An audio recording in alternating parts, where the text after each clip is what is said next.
Well, hello there. Welcome to the Business of Story. I'm Park Howell, and I'm curious, which one of the 12 Youngian personality archetypes best reflects the character of your brand? Here's a taste of all 12 archetypes represented by famous characters in the stories we love. See if you can identify one of these characters for your brand's personality. We are the music makers, and we are the dreamers of dreams. Oh, Annie M., there's no place like home. Captain to crew, those of you who have surfed along on this vessel have encountered alien life forms. You know the greatest danger facing us is ourselves, an irrational fear of the unknown. But there's no such thing as the unknown. Only things temporarily hidden, temporarily not understood. In most cases, we have found... However, that blue represents millions of dollars and countless jobs. And it's sort of comical how you think that you've made a choice that exempts you from the fashion industry when, in fact, you're wearing a sweater that was selected for you by the people in this room. Out of a DeLorean? The way I see it, if you're gonna build a time machine into a car, why not do it with some style? Besides... How wonderful to see you, dear. Bed's empty, no note, car gone. You could have died. You could have been seen. I won't be wronged. I won't be insulted. I won't be laid a hand on. I don't do these things to other people, and I require the same from them. Because I am a wild and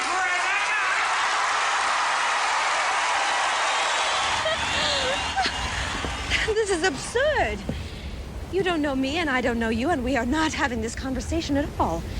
You are rude and uncouth and presumptuous, and I am leaving now. Jack, Mr. Dawson, it's been a pleasure. I sought you out to thank you. And ancient weapons are no match for a good blaster at your side, kid.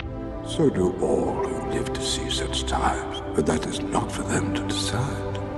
All we have to decide is what to do with the time that is given to us. Oh no, these are dangerous streets for us upper lower middle class types. Could you identify those personality archetypes? They were, in order, the creator, innocent, explorer, ruler, magician, caregiver, hero, jester, lover, rebel, sage, and finally, Homer Simpson as the regular guy, gal. Which archetype do you think best fits your brand? Brand archetypes are important because they reflect the authentic personality of you and your business and help your creative content producers tell a consistent story in look, copy tone, feel, user experience, customer engagement, you name it. I cover brand archetypes at length in my book, Brand Bewitchery. Finding your powerful archetype is in step 6 of the Story Cycle System, my brand story strategy crafting system that has grown brands by as much as 600%. But most companies don't take the time to truly understand their brand's personality archetype. And that leads to inconsistencies in how you, your company, and your offering show up in the world, leading to consumer confusion, messaging malaise, and little distinction in the market between you and your competitors. Well, you can start with selecting one of the 12 Youngian archetypes and maybe one or two others as supporting personalities. Hey, let's face it, our brand identities are as complicated as our own. But are we making banners even worse and more complicated if we move from just these 12 archetypes to 60 possible personalities? Well, that's the argument with my guest today, Richard Gillingwater. So insurance companies, banks, building societies, those sorts of companies use that idea of, yes, we look for solutions, a detective. We're advocating this better life, this better world.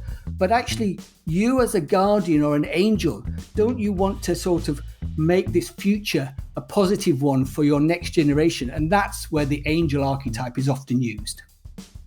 Richard is the managing director of emotional branding and founder of RADNB. a personality archetyping mapping tool and database of over 2,000 brands. Each brand is mapped through the lens of 60 archetypes and their unique look and feel.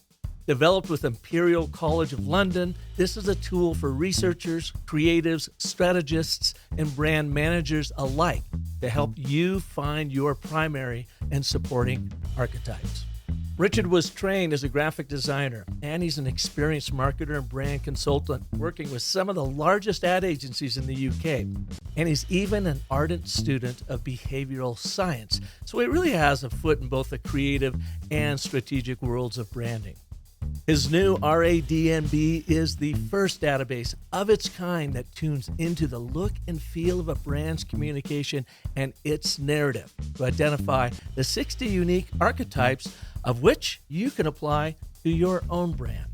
We explore why the personality nuance found in so many archetypes is important for your brand storytelling, the difference between feelings and emotions, and which of the two you want to trigger with your storytelling, and how you can find the flow state in your audiences and hook in to their creative subconscious. So please welcome to the Business of Story, Richard Gillingwater. Rich, welcome to the show. Thank you. Thank you, Park. Great to be here. And you're coming to us all the way from just outside of Oxford, England. Is that right? That's right. Just outside Blenheim Palace, of all places. So, yes, just in Oxfordshire, good old England. Yep. What is Blenheim Palace? Blenheim Palace, that's the home of Winston Churchill. Oh, okay. Well, you see, there I'm sharing my ignorance with you, but I figured I may as well ask. And apparently, what interesting little fact was apparently it used to be a zoo years and years ago. It has like this big wall all the way around it, and it used to have animals from all around the world. So there's another little interesting fact. Well, he was a bit of a zoo himself, but did some amazing things in the process. Yes. So we are here today to talk about archetyping, a subject that I'm really fascinated with, and I've had a few others on my show talking about archetypes, brand archetypes, how to use them in business, and even how to use them in your personal life. Carol Pearson, I don't know if you've studied any of her work, but she is the one that has done some really outstanding work in brand archetyping. And I've followed her work, read all of her books, and I have not seen anything really new and fresh on the scene in a while until I came across you and what you all are doing in your studies around brand archetypes. And I read about it last week on LinkedIn. So thank you for being very quick to the draw and joining us today. And so that's what we are going to talk about. Rich, how did you get involved or interested in brand archetypes in the first place? Well, I guess, my background is as a graphic designer, and I studied marketing, and I did all the sort of qualifications into branding and brand positionings and evolved into strategy. So you come across the idea of a brand having a personality, and it doesn't take much to jump from a personality and a set of values to the concept of archetypes. And so very early on, I started to just play with those, but I played with the 12, the classic 12 archetypes, although in fact, even those change. There's a few that stay consistent, but the core 12 was what I started with. And I use various models and mapping techniques for positioning them and finding a way to map a brand and position a brand, and used it like most consultants, most people would, to sort of brief designers or work out as a positioning in the marketplace that was different. So that's how I came across them. And as a designer, were you ever given that unenviable task of saying, here, Rich, design us a great, logo or a campaign around this, but you were, for lack of a real clear character archetype or what the brand really stood for, so you found in your work, kind of vacillating between a couple of different archetypes because it was never defined to you? Exactly.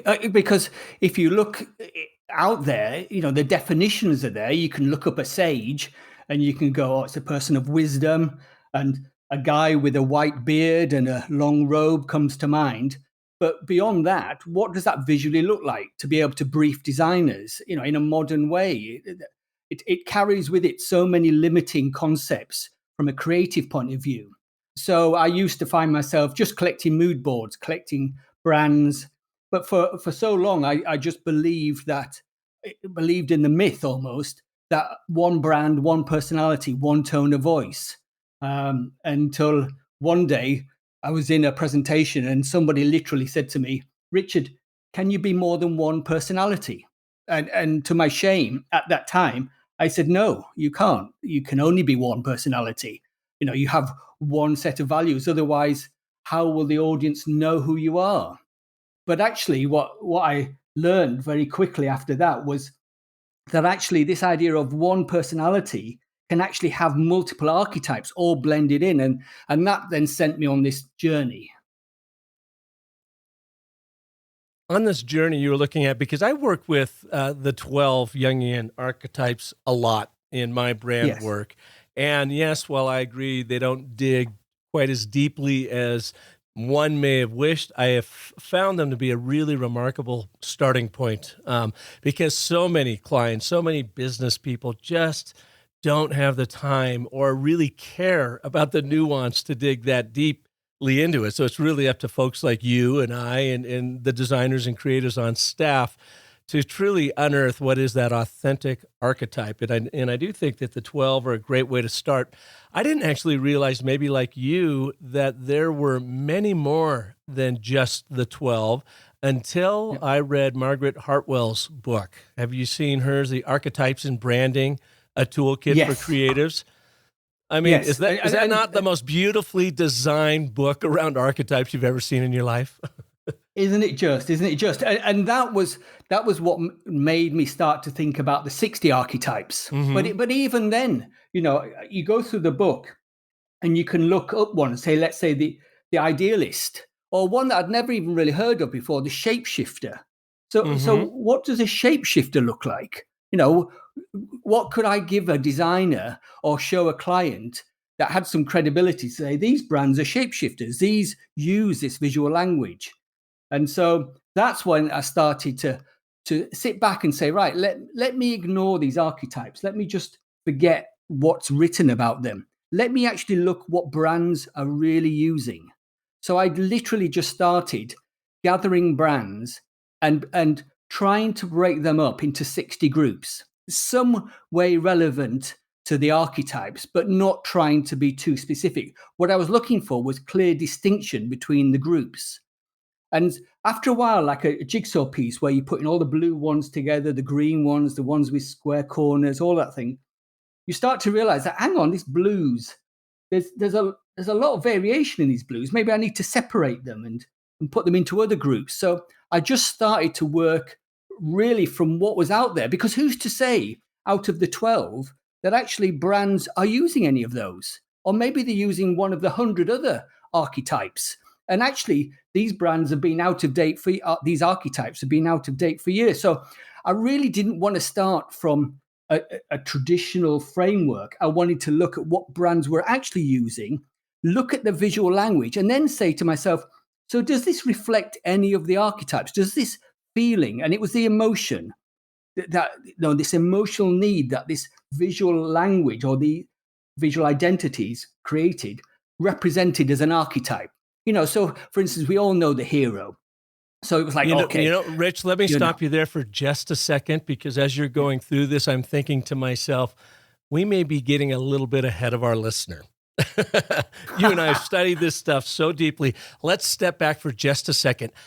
How do you define a brand archetype if someone were to sit across from you and say, what in the hell are you talking about, Rich? Yeah, and do you know what? Because this is a specialist tool, it is easy for me to dive down and dig deep into this. So let's stand back. So what are archetypes? So archetypes are patterns of behavior that we start to identify within the people around us, within narratives, within stories. And storytellers, movies, authors have used these to help us download immediately a narrative. So the idea that a hero character walks into the room downloads that information as to what they're going to be like, what expectations, and it builds a narrative within just a few words. And storytellers and writers and movie directors will use language and tone to imply that character, to imply those archetypes. And after a while, they just form within our own brain these patterns, these identifiable patterns, which then become archetypal. So they're archetypal behaviors. So for instance, James Bond, Jerry Seinfeld, and Mary Poppins walk into a bar. Yes. You are the bartender. Quickly give me the immediate archetype that your brain is going to write about or tell the story about, to first categorize these people and how they are probably going to act on the other side of your bar. Yes. So let's take Mary Poppins. It's that lovely character. But let's think what she's unique. Yeah. So there isn't one archetype. You can't just say, for example, she's not the magician. She's not just the magician. She might be the angel. So let's talk about that archetype and say what do we expect that is about. And so we'd look at Mary Poppins and say she's the angel. She's somebody that's here to contribute to others, to help them lift out of the issues that they find themselves in. So let's say Mary Poppins is the angel. Throw in a bit of magic. Throw in a bit of matchmaker, throw in a little bit of entertainer, and you've got Mary Poppins. James Bond, was that the other one that you said? Yeah, real quick though, Mary Poppins, though, all of these archetypes are going to probably have a dominant one. Wouldn't you agree? So you immediately went to the angel. I think of her as the innocent, which I think the angel falls in the innocent category of archetypes, but that would be the first thing. And then as you get to know them and drill a little bit deeper, you find these other character traits that really color that primary archetype. Yeah. So you're right that many brands have primary archetypes, but not all, and not all at the same time. And by the way, the angel for me is part of the guardian family, that sense of contribution. But And this is the issue with these phrases, isn't it? Because for you, the angel may have one concept, but without the data set behind it, which is what I'm building, then it becomes just a term, a label that can actually sit in multiple places. Well, it can be subjective, and that's why I'm really interested to talk about the data set. But let's get to that in just a second. So we've got her as the angel. Now you've got James Bond sitting right next to her trying to buy her a drink. Well, let's just, you asked, are there always a primary archetype? And the answer is no, not always. So, for example, in the marketing sense of awareness, interest, desire, action, when right at the beginning they're trying to draw you in, they may use a primary archetype. So you may get to know them for that type of archetype because they're selling to you, because they want to grab your attention in the marketplace. But when you come inside, when they get to know you, another archetype may evolve. And then all of a sudden that becomes a primary archetype. So the idea that there is one archetype, for me, in my research and what I've identified, is not always true. Clearly, there are some brands that just have one consistent tone, and there is very much a dominant archetype. But if you take, for example, an organization like Apple, they produce a range of products, and whichever segment you're in, they have different archetypes, and then different messages come to the fore. They're not always leading with a prominent archetype. They're not always having a consistent blend. They mix their blend because of the type of message they want to say. If Apple wants to talk about its social responsibility, it will blend another set of archetypes. If it wants to talk about individual creativity, it will do that. If it wants to talk about revolutionary new product, it will bring another archetype. And so they absolutely blend. And it's a bit like you and me and anybody listening. We bring different archetypes to bear in different situations. So, no, I think that's one of the myths I'd like to change, that actually we don't have just one personality, or brands don't have one personality. They generally don't have one primary archetype. I don't think it's just one character archetype, because I agree with you. I mean, we show up in different ways, but it feels to me when you really dig deep into it that there's probably, for the most part, one prominent archetype that our brain can immediately categorize us in, but no, there's complexity below it. Because my fear, if there's not, then we go all Sybil on our audiences. Like, oh my God, Park, who are you showing up as today? Now, one of my predominant archetypes is the fool. surprisingly enough. And I learned that from Carol Pearson's book, The Hero Within, where she does primarily focus on the 12 Youngian archetypes, but she talks about, just like you are, how they show up at different times in our lives. So as children, you're going to see, of course, more of that innocent archetype in some of those. But as you age, and I have, I've come to that sort of fool archetype with sage, melded into it with a bit of magician in there because of the work I do in storytelling and so forth. Yeah. But here's, I think, why I lean into that fool archetype, and she writes this in her book. And the reason why I'm expounding on this is because I think these archetypes can be really confusing to a lot of people, and just trying to simplify the process. But I love the way she described the fool, because it really speaks to me, to where I am after 35 years in consulting and working with companies and being the person that they call to come in, much like you, I imagine you find in your world. But it reads as the fool is the archetype most helpful in dealing with the absurdity of the modern world and with faceless, amorphous modern bureaucracies. Places where no one takes personal responsibility, rules are expected to be followed no matter how absurd they might be, and the tables are incredibly stacked against individual effectiveness. And that's what I do, and I imagine that's what you do too, and all consultants out there. We are first supposed to go in and really help with individual effectiveness, which will help then the greater whole. And I like the idea of the fool archetype. Again, I'm just using me as an example here, is because I can go in and sit with the king and queen of the empire and tell them truths and not get thrown out of the building and get fired. And that is a really powerful thing that I really lean into because it helps me in my consulting. But as you say, then I also weave in there the magician, because storytelling, I find, I teach the applied science and bewitchery of storytelling. Of when you get our story frameworks down, you will literally bewitch an audience and move them to action. There's the creator in there, because I'm a writer, composer to begin with, so that comes in. And then I think, to your point, depending on who I'm talking to on the other end of the phone, it could be a very large global brand that I'm working with, say an Intel.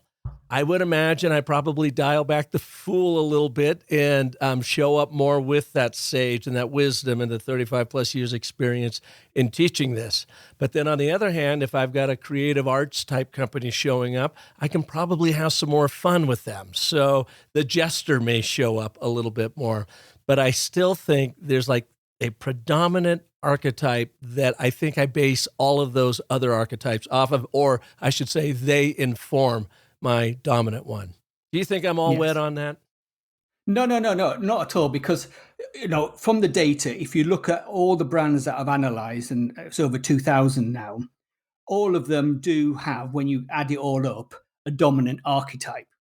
And they probably have the majority of brands, the vast majority of brands have somewhere between 2 and 5 archetypes part of their portfolio.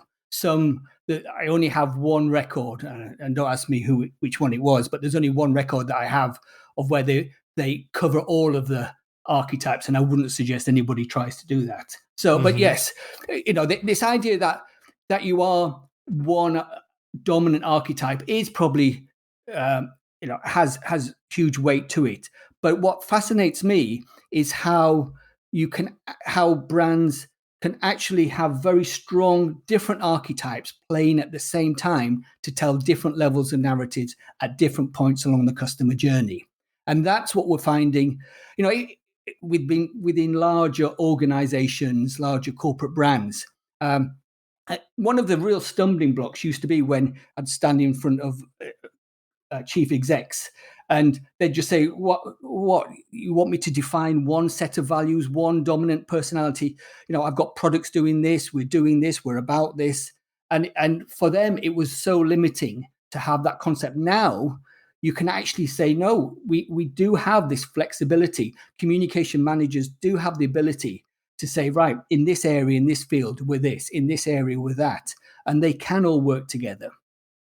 Okay, so let's go back to our bar, because I love this analogy of defining brands. So we've got Mary Poppins, and she's sitting next to James Bond. And what would be the predominant James Bond archetype? Well, so James Bond. Let me ask you, because before I just give away, because it is that scenario where you go. So, what would you say? The hero? Yes, I would. If I was just basing it off of the 12 Youngian archetypes, I would probably say the hero would be his predominant. Yes, and it's a little bit like choosing wine and saying, well, what wine do you want tonight? If you've only got a selection of 3 or 4 in your mind, you can think of red, rosé, and things like that. It becomes limiting.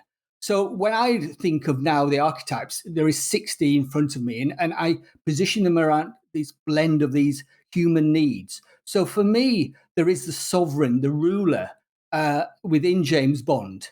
There is the hedonist, the lover, and also the hero. And it's that tension between those archetypes. And tension is a really important thing within a narrative, that you have that sort of sovereign, rebel, hero, lover that runs right through the spine of my whole map, which is this whole connection between significance on one hand and love and connection on the other. And you can have somebody, that amazing power, like the Batman, the good and the evil, to have that sort of power to be the ruler, the sovereign, the rebel, the hero, and the lover, all mixed, is what makes him this timeless character. So he is sitting between Mary Poppins and Jerry Seinfeld.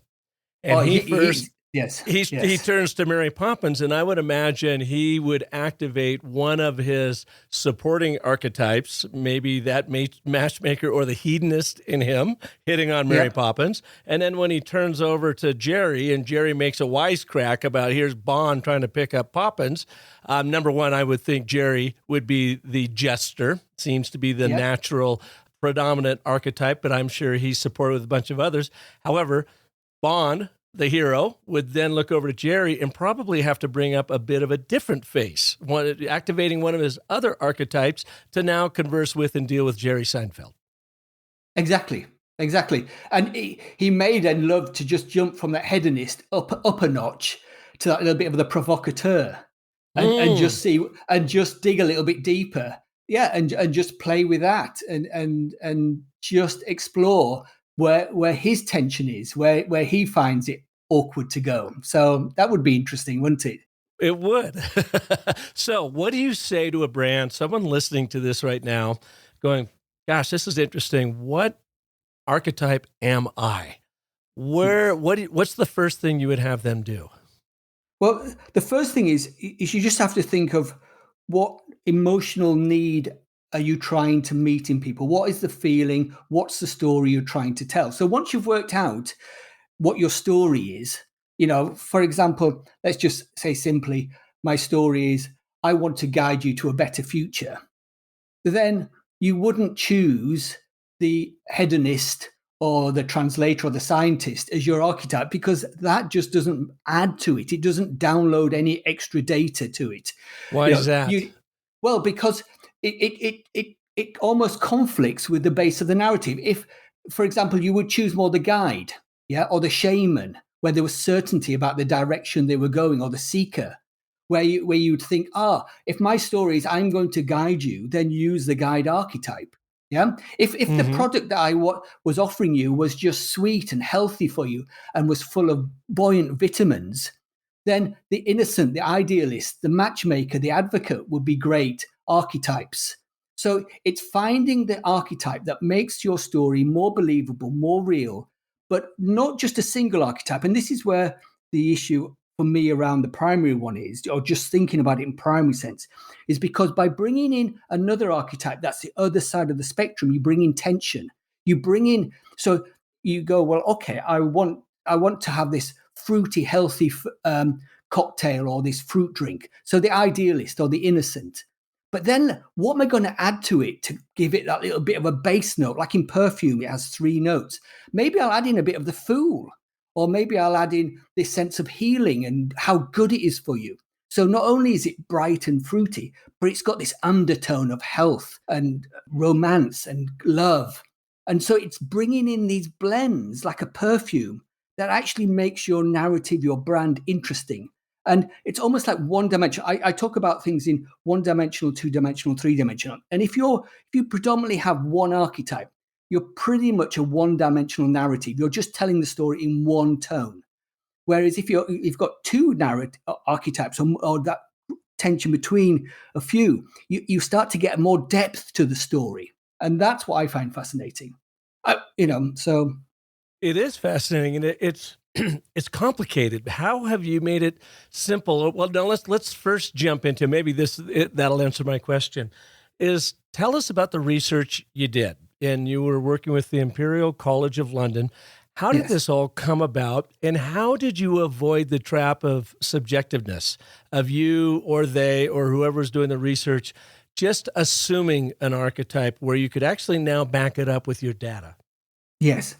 So it came about early on. I started mapping these archetypes and doing this work. And I got to the stage where I'd got a reasonable amount of data.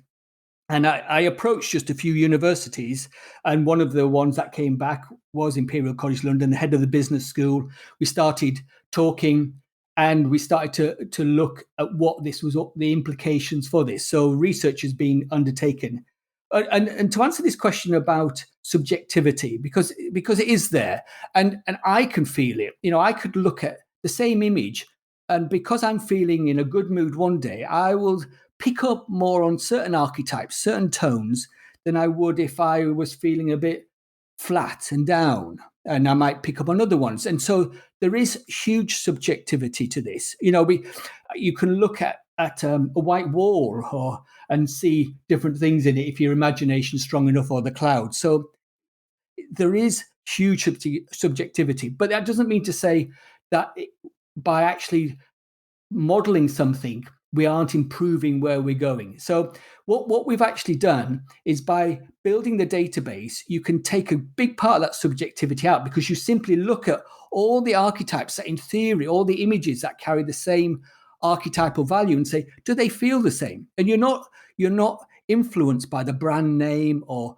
what you've just read before that, or knowing the sector that they're in. You're simply looking and feeling at the words and the tone and the style.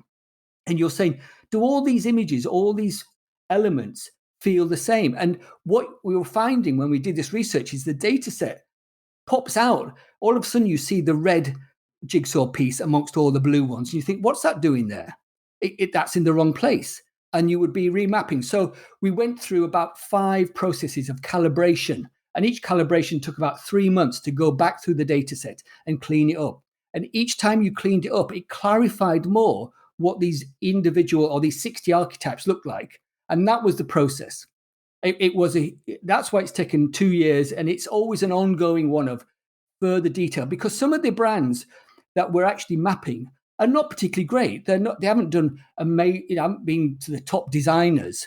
And what we're doing is finding those subtle variations in it. I read, or I got an email the other day about the need for making everything simple. I'm actually doing the opposite. I am making this more complex. I am actively going, this isn't just 12 archetypes, because I know for a fact that the research shows that amongst consumers, they only recognize 3 or 4, the lover, the hero, the jester, the magician. They really don't know what a guardian looks like or a sage looks like, even at that 12 level, never mind the 60. So this is definitely a tool for experts in that field. But by doing this, we start to become clearer about it. So that this whole database is what is the critical thing, because you look at that and go, regardless of whether I call this the angel archetype or not, when I look at all these images, do they have a common feel? Yes. And could I describe that as angel-like in the sense that it's supportive, uplifting of somebody? Does it feel like it's contributing to their life? Yes, I can see that. And that's where the data set sits. It's done through a process of calibration like that. Can you give us an example of an angel archetype in a brand and describe to us their imagery that really plays off of and pays off of this angel archetype? Yeah, so a lot of brands use that. If you imagine the classic image of the angel archetype is the father or mother helping the child and lifting them to the sky. and almost saying, fly, my child. It's that feeling of elevating somebody up and helping them go somewhere. And they're really next to the guardian. So this idea of the guardian angel, those two archetypes working together, that protective, but at the same time liberating and freeing. And they'll often work with the hero archetype, which is the liberator. So insurance companies, banks, building societies, those sorts of companies use that idea of, yes, we look for solutions, a detective. We're advocating this better life, this better world. But actually, you as a guardian or an angel, don't you want to sort of make this future a positive one for your next generation? And that's where the angel archetype is often used. You know, that's interesting, and it may be a cultural difference because over here in America, two major insurance companies I think of right off the bat are Geico and Progressive, and they are not the guardian angel. They are very much the jester. I don't know if you've seen their commercials with Geico and the gecko that is like their spokesperson. And some of the spots are very funny. Progressives are very funny. Some kind of fall flat, but they are definitely not the guardian angel, but this, and it may be just to cut through the noise out there. They're showing up with this goofball advertising and storytelling that you would never, I guess, cognitively attached to an insurance company. I think I would probably lean more in the direction you are, but that's not what they do over here. Okay, so go to their website, right? And I invite anybody to do that right now. All right, I'm going to Geico right now. So right at the top, you've got the gecko. Yep, there he is in a blue circle waving at you. And you've got him there as the innocent, friendly person. He's absolutely happy. So scroll down. And what do you see when you scroll down? The family sitting together, the young man kissing the dog. You've got the person looking out over to the horizon, the seeker, the sort of the guardian parent.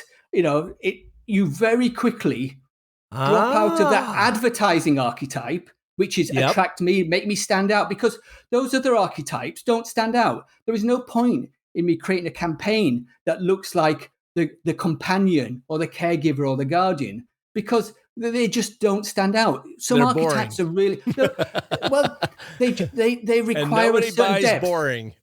Look, it's like human life, right? You get attracted to somebody for one reason, but you stay with them for another. Yeah, and it's the same with brands. You get attracted for one archetype, for one combination, but very quickly when you want to start talking about well, here we are, property insurance.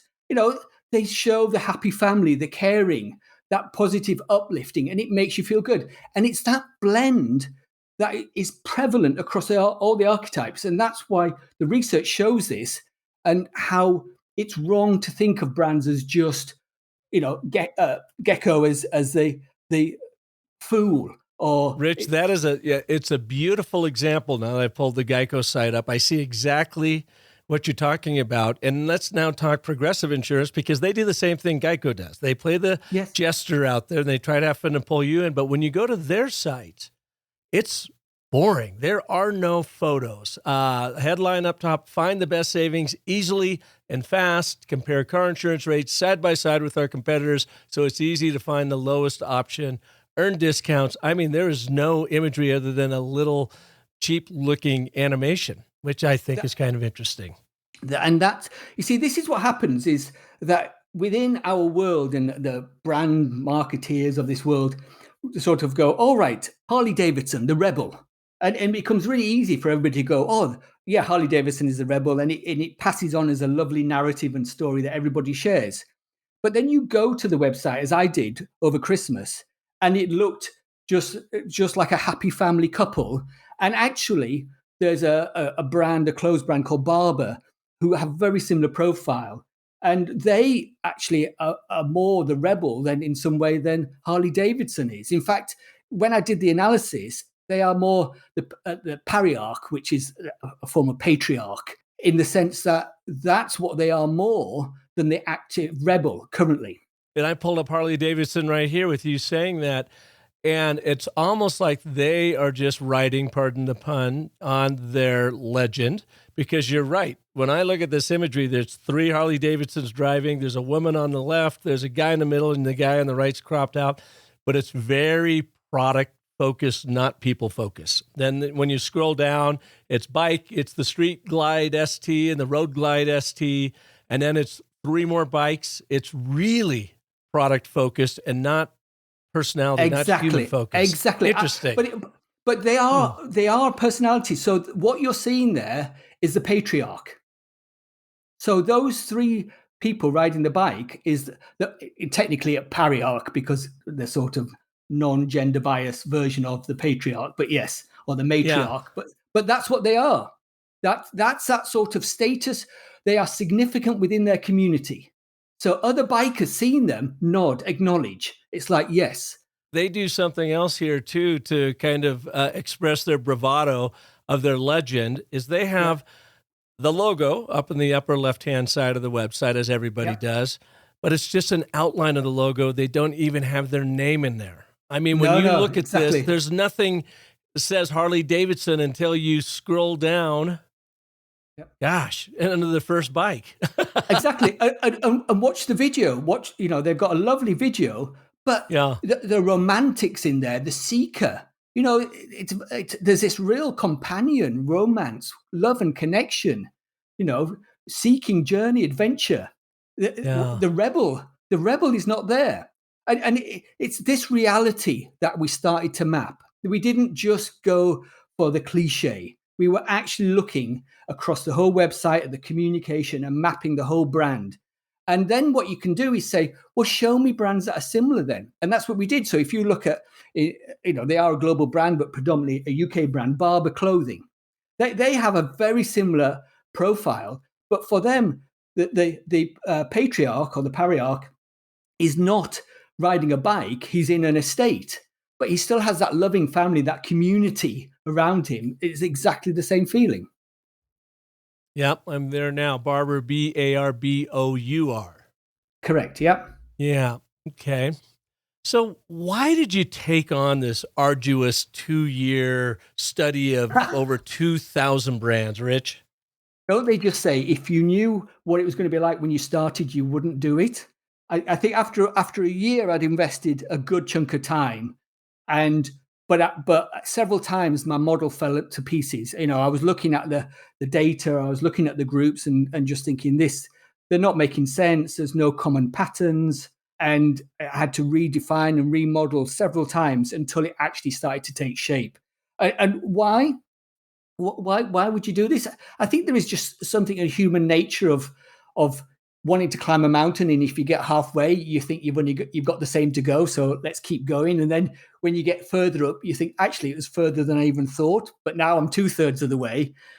And so it is a human nature, it's a human bias that we all have. So I've been doing that. But one of the interesting things that I'm trying to do now is reach out to the community of experts in this field. And when we launch this data set, and we're going to make it available online through radnb.com. And when we do that, we're going to be inviting people, not only training them in terms of getting into the nuance of these 60 archetypes, but providing the data, showing them what these archetypes look like, and then saying to people, oh, have we done it right? Do you see something that we've missed? And then inviting people to through all the nuances, to evolve it and make it sharper and more accurate. And are you building a tool for like our listeners that they will be able to go to and apply to themselves?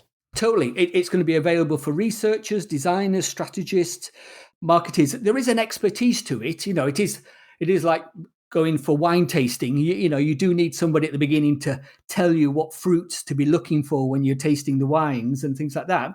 But once you've had that little introduction, then you can map your own brands. You can look at the data set and say, well, show me what does a combination of a creative storyteller, fool, magician look like? And then Park pops up and he goes, oh, that's what it is, right? Let's go for that. And then Park can go, well, actually, you know what? I always thought of myself as the creative, but this storyteller that sits next to the creative, I quite like that. I might just turn that dial up a little bit more and maybe less of the fool every now and then. So, it's once you start to become aware of these archetypes and how it works, you can start playing with them. You can start defining your narrative with them. So, yeah. When will this tool be available? And can they go and learn more about it right now? And you said RADNB, which is brand mixed up, RADNB.com. Well done for spotting that. Not many people do. So in theory, it stands for Research into Archetypes, Design, Narrative, and Brands. But you're right, it's the word brand reconfigured. And so if they go there, they can register. And once it becomes live, we'll update people. But basically, we're aiming at the moment to by mid-summer is the date that we're looking for. And the reason the reason why it's taking a little bit longer was partly because what you can do with the data set is quite amazing. You asked me why have I been doing this for 2 years and why is it going on and on? It's because I actually just started thinking I wanted to create a simple tool for designers so they could create a database to say, show me what a muse was like. And up popped a load of images that said, yes, that's a muse. But because of the involvement with Imperial College London, they started to show me so much more that was available. I started to learn so much more and it became so much more expansive. And so now we can actually start to model as to how close a brand is to their sector, to their average market sector in terms of their narrative, because the data's there to analyze the imagery, to analyze that brand to a granular level that gives us insights. I mean, take some of the classic brands like EY and Accenture and Deloitte, which for ages have always sort of muddled into that area of, I don't quite know what they are. They're a businessy sort of brand. Now we actually map those nuances and can see patterns as to their narrative and their storytelling and where it positions them on the map. So this is why it's becoming a little bit more involved than I thought when I first started. Will this be a paid for tool? Yes, there is a pass in terms of a price pass to get in, but it's very much building a community to create this expertise around archetypes, as opposed to it's just there as something to use. So, and why did Imperial College of London get involved? Yeah. What's in it for them? Well, I think like any university, they want to be at the cutting edge of something and something new and exciting. And in this, they saw something quite new and different.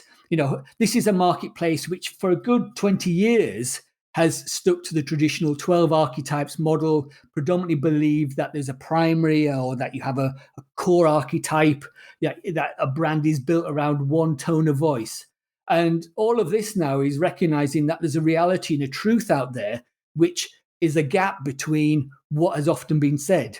And this tool, this modeling system, helps you understand that gap and understand the true reality of how brands use archetypes to tell stories. Awesome. And for right now, I know you've got some videos up that I watched in preparation for this. If people want to learn more about it, it's radnb.com. And do you have any tools that are immediately available that people can start kind of tinkering with their archetype? Well, as soon as they register, so the map's there, so they can see the map online, so they can just look at that map. And what's fascinating about the map is it's positioned around 6 core primary needs. And I find that really fascinating to think of archetypes, each archetype, each personality as representing a core need. So you can start to sort of see the map and where they sit next to each other, because the point of a map is not just that you've got this thing called a hero or a rebel, but that what's next to them. What if you're the warrior, what's just above you, or what's to the left of you, or what's down below you? So just looking at the map, you can start to see what's close to you. If for instance, if you said to me, you're the creative, yeah. So then I can immediately say to you, so to the right of the creative is the storyteller, and then above the creative is the warrior, and then top left of that is the maverick or the dreamer, and below the creative is the designer. And so it's interesting just at that level. You can equally, if you sign up, I'll send you a presentation, a talk that I gave on all of this, and you'll see some of the actual examples, some of the modeling that's being done through the research. So what I would like to do, Rich, if you would be open to this, I love it. Yep. When the tool becomes available, and we'll of course be airing this show here in early first part of May. When the tool becomes available in mid-June, would you put on your calendar to come back on my show to talk about the tool? And I would like to do a deeper dive into these 6 core primary needs of audiences and how our listeners can better understand those to help inform which archetypes may work best for them, which are still also true to their own characters. So are you open for that? I am totally open for that, as long as you promise not to force me to make it too simple. That's my job. That's my job.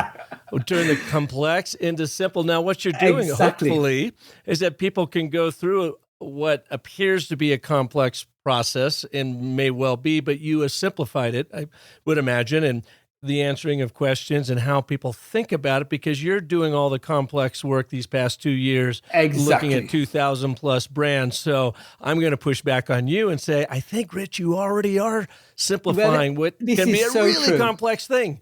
This is so true, because, if I was to talk about the caregiver like we are now, or you talk about the angel and you say to me, bring that to life, show me that, or, isn't this bank this type of profile? It's like, well, look, let me show you what the data is. And you just scroll down all these images, and I don't need to tell you what an angel looks like. You can just feel it for yourself. You can see it. And if from the data set, you just say, well, show me brands that blend the hero and the angel and the fool. And if they exist, up they pop.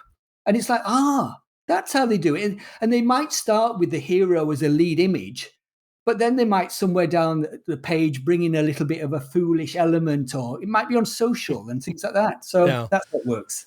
All right. I want to wrap with one last question, Rich. Go for it. What is your dominant archetype? Do you know, from all of this stuff, I used to always go the magician. That was the one that I liked, and that little bit of magic and all of that. The one I wish I was the healer.